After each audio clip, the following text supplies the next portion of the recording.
गोटे गाँव रे एक बिलेई ता मालिक सांगरे रहुथिला। किछि दिन परे ता मालिक ताको घरे एकुटिया छाड़ी देई सहर को चली गला। बिलेईटी मन दुखरे गाँ पाख जंगल को चली गला। सेबेठू से जंगल रे रहिबाको लागिला। एमिति किछि दिन तो जंगल रे भलरे बीती गला। हेले दिने से देखिला कि जंगल रे किछि पशु पक्षी जंगल छाड़िबाको प्रस्तुत हेउथिले। एसबु देखि बिलेईटी गोटिए चढ़ई को कौन होइछि बोली पचारिला। तमे कौन जानिन वर्षा दिन आसिलानी ए वर्ष बहुत वर्षा हेबो सेथिपाई पशु पक्षी जंगल छाड़ी गोटे सुरक्षित जगह को जाउछंती।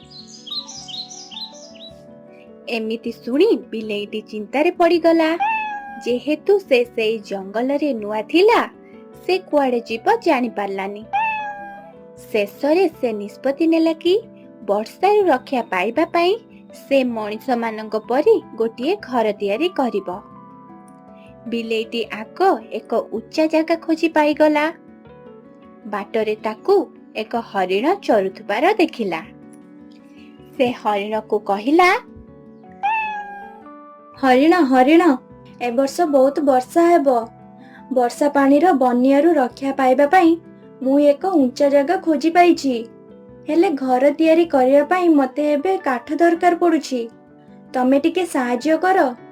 वर्षारू रक्षा पाइबा पाई तमे मध्य सेई घरे रहि परिबो। मोर घर कौन दरकार? मु मो गुंफारे रही जिबी। सबु वर्ष तो वर्षा हुए हेले मो गुंफारे तो केबे पानी पसेनी। खालीटारे 10 मिसे घर करिबी कौन पाई? हरिणर कथा सुनी बिलेई मन दुखरे सेठारु चली आसिला। आउ किछि बाट गला परे से गोटिए कुकुर को भेटिला। कुकुर भाई मु गोटे घर तैयारी करूछि मते टिके सहाय्य कर। ए वर्ष प्रबल वर्षा हेबो सेतेबेले तुमे मो घरे रहि परिबो। ए वर्ष वर्षा पाई मोर टिके भी चिंता नाही। मो मालिक मते तांको घरे रहिया को देबे। मोर घर कोन दरकार? तो घर तू निजे बना। एमिति सुनी बिलेईटी पुणी आगो को चलिला। एमिति किछि दूर गला परे से गोटिए सुआ को देखिला। सुआ भौणी ए वर्ष बहुत वर्षा हेबो मु गोटे घर बनेइबा पाई जिनिस जोगाड़ करूछि मते टिके सहाय्य कर। ए वर्ष वर्षा रे तुमको मो घरे रहिबाको देबी। ए वर्ष वर्षा रे मु मो सांग मानक सह उडी बहुत दूर को चली जिबी। बेकारी तो सह मिसी परिश्रम काहेकि करिबी जे? एमिति सुनी बिलेईटी पुणी आगो को चलिला। केही भी ताको घर तैयारी करिबारे सहाय्य कले नाही।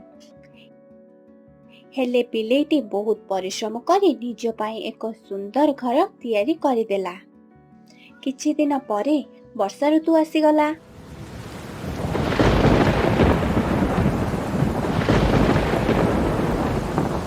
जंगल सारा बहुत वर्षा हैला।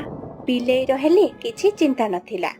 से एक उच्च जगह रे आराम से ता घरे रहुथिला। किछि समय परे बिलेई ता झरकारे देखिला कि हरिणटी दौड़ी दौड़ी आसुछि। हरिणटी बिलेईर घर पाखरे पहुंची कहिला, बिलेई मते तो घरे टिके रहिबाकू दे। मु ए वर्षा रे पूरा भिजी गलिनी। ना ना मु तते मो घरे रहिबाको देबिनी। तू परा कहिथिलु तू तो गुंफारे रहि जिबु बोली। एबे तोर कोन हैला कि? तो कहिबा अनुसारे ए वर्ष प्रबल वर्षा हैला। आउ वर्षा पानी मो गुंफारे मध्य पसी गला। मु तते सहाय्य न करी बहुत बड़ भूल करिदेली। मते क्षमा करिदे। दया करी मते तो घरे रहिबाकू दे। नहेले ए वर्षा रे मु मरि जिबी। हरिणर कथा सुनी बिलेई मनरे दया आसिला। से हरिण को ता घरे रहिबाकू देला। किछि समय परे कुकुर बिलेईर घर को आसी कबाट बाड़ेइला। बिलेई मते तो घरे टिके रहिया को दे।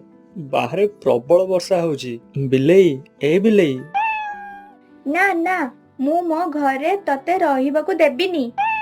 ତମେ ପରା ତମ ମାଲିକ ଘରେ ରହୁଥିଲ, ଏବେ ପୁଣି କଣ ହେଲା କି?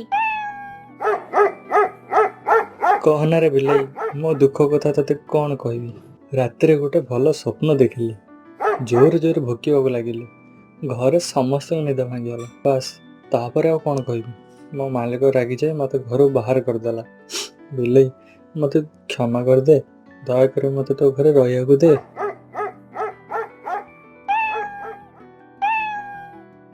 ବିଲେଇଟି ଥିଲା ବହୁତ ଦୟାଳୁ। କୁକୁରର ମନ ଦୁଃଖ ଶୁଣି ତାକୁ ଘରେ ରହିବାକୁ ଦେଲା। କିଛି ସମୟ ପରେ ଶୁଆ ବିଲେଇର ଘରକୁ ଆସି କହିଲା, ବିଲେଇ ବିଲେଇ, ମୋ ସାଙ୍ଗମାନେ ସବୁ ମତେ ଏକୁଟିଆ ଛାଡ଼ି ଦେଇ ଚାଲିଗଲେ। ବାହାରେ ବହୁତ ଜୋରେ ବର୍ଷା ହେଉଛି। ଦୟାକରି ମତେ ଟିକେ ତୋ ଘରେ ରହିବାକୁ ଦେ। ବିଲେଇ ଶୁଆକୁ ମଧ୍ୟ ତା ଘରେ ରହିବାକୁ ଦେଲା।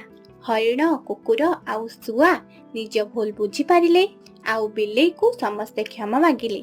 ଆଉ ଏମିତି ପୁରା ବର୍ଷା ଋତୁରେ ବିଲେଇର ସେଇ ଛୋଟିଆ ଘରେ ମିଳିମିଶି ରହିଲେ। ସେଇ 4 ଜଣ ଖୁବ ଭଲ ସାଙ୍ଗ ହୋଇଗଲେ। ପର ବର୍ଷ ପୁଣି ଯେତେବେଳେ ବର୍ଷା ଋତୁ ଆସିବା ଆରମ୍ଭ ହେଲା, 4 ସାଙ୍ଗ ମିଶି ଏକ ସୁନ୍ଦର ଆଉ ବଡ଼ ଘର କରି ଖୁସିରେ ରହିଲେ।